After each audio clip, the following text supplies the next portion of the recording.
worldwide airline industry generates over $700 billion annually every year, according to Statistica.com. Now, because of many facts pointing to a pilot crisis and a system that has largely created the problems, I am proposing several changes that, if put in place, would definitely lessen the impact of this pilot shortage on the United States.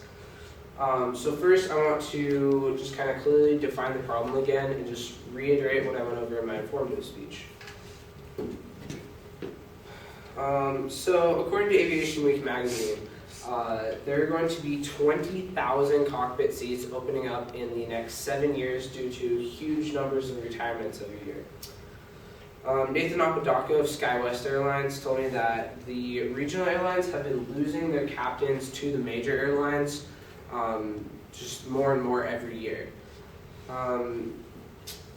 Then because of the high cost of flight training and new rules that the FAA has put in place, it's become really hard to get your pilot's licenses and get your start in aviation. So this graph is from airlinepilotcentral.com, and it basically shows you that the number of ATP commercial and private pilot certificates that the FAA has issued every year have been going down in the last decade. This graph is from atpflightschool.com. It shows that basically the low-end starting pay of regional airlines, because it's so low, this is actually discouraging people who are wanting to get into aviation and become pilots, just because it's kind of it's a really steep hill at the beginning. So David Foltz of Atlas Air Cargo, who flies this bad boy, he told me that he has 100% been seeing the effects of the pilot shortage in the industry. In fact, he's been getting like 40 emails a week asking him for help covering flights, just because their pilot workforce is stretched so thin. And this all isn't even as bad as it's going to get. Let's go ahead and look at how the current system and the current rules are dealing with all of this. Let's go back real fast. Okay. If you remember back in my informative speech, I talked about the whole 1500 hour rule, and how it went from you had to have 250 hours to going to where you had to have 1500 hours to become an airline pilot. This has made it incredibly hard and incredibly expensive to become a pilot. And if you also remember back how that actually happened, there was that Colgan Air flight that crashed, and the National Transportation Safety Board and the Federal Aviation Administration determined that that crash happened because the pilots were too inexperienced.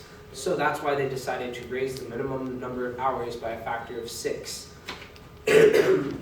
And that honestly doesn't really make any sense, because both those pilots on that flight had over 2,400 flight hours. So to give you an idea of just how ridiculous this rule is, if that doesn't already, say you want to become a doctor, right? And you have to do 2 or 3 years of internships before you can actually start practicing as a doctor and start getting paid and everything. That would be like saying, well, hey, I know we told you you only have to have 2 or 3 years of internships, but we're actually going to make you have 8 now until you can actually start being a doctor. Or you turn 15, you're like, yes, I can get my driving permit, right? And they're like, actually, we're going to make you wait till you're 21 just because. See, it doesn't make any sense, right? Now, who here has heard of the Blue Angels? Anybody who's fans? Okay, so for those of you that don't know what the Blue Angels are, hopefully this little video will give you a good idea.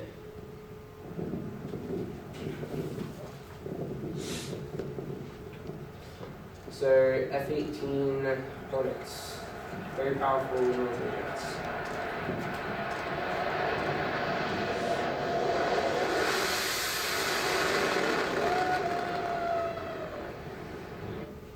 And also this one.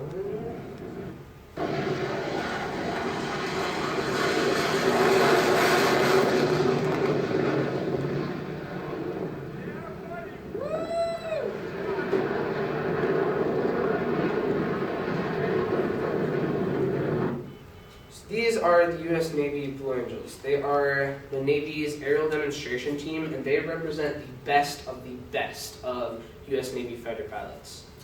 Anybody want to take a wild guess how many hours you have to become one of these guys? 100,000. 100,000? 6,000. 6,000? Anybody? Okay. The answer is 1,250 hours. That's right. 250 hours less than we were requiring of pilots just going to regional airlines making like $20,000 to $30,000 a year at first. Okay, so I hope that gives you an idea just how ridiculous this whole 1,500-hour thing is. Okay, so now that was that, and then okay, so remember back in my informative speech, I talked about all the retirement stuff, right? And how Congress raised the retirement age from 60 to 65 with airline pilots. That was actually a good call, and in my opinion, I wouldn't change that at all. That bought time and kind of delayed the major effects of the pilot shortage. So as I mentioned previously, it's just been getting harder and harder to obtain your licenses and get your start in aviation. And one of the things Craig Foltz of United Airlines talked to me about is just that the high cost, $150,000 to go to an aviation college and get your restricted ATP, or to just do it on your own. It costs so much. That combined with the fact that there's honestly even a shortage of training airplanes and flight instructors, and also the fact that just the glamour of being an airline pilot has really just gone down over the years. All those things combined have honestly just been discouraging students today who are interested in aviation careers. So basically, here's what I think needs to happen. First of all, the 1,500-hour rule needs to be changed. Seriously, like make it 500 hours, just 750 hours, just not 1,500. It doesn't make any sense. Then also, this pay scale needs to shift a little bit, because honestly, what's the difference between $150,000 a year and $200,000 a year for those higher end captains, okay? Shift some of that pay from the top down to the bottom, so it's not like insanely hard for people starting out at regional airlines. Aviation careers also need to be encouraged among students of today. Not just discouraged because it's hard or it takes a long time to get up to captain or whatever. Being a pilot is honestly one of the best jobs in the world, and it should be pushed among students of today. The other thing that I think needs to change is kind of the attitude towards pilots and airlining in general.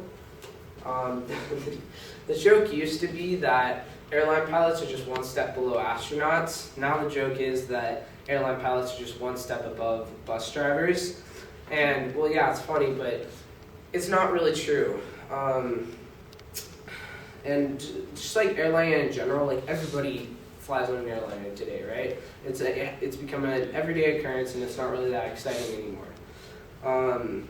In reality, airline pilots are the highly trained professionals that make strapping yourself into a giant 700,000-pound piece of metal and flying across the sky at like 500 miles an hour. They're the ones that made that safer than hopping in your car and driving around downtown.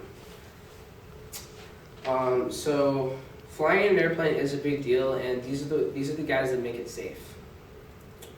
So basically, just the whole attitude towards that just needs to change, in my opinion. So just to review, I hope through this speech you guys have seen how real-world examples show that action needs to be taken to lessen the effects of the pilot shortage, that the 1,500-hour rule needs to be changed, and that the pay scale needs to be changed at regional airlines, and that aviation careers need to be pushed and encouraged. Airlines are a very important industry that are growing more and more every day. So long as the proper steps are taken, we'll have no worries about anything bad happening to the airlines. And I also hope through this speech you guys have seen that aviation careers are definitely an awesome route. And in the words of Captain Kate McWilliams of EasyJet Airlines, if your hobby is the same as your job, you never have to work a day in your life. Thank you.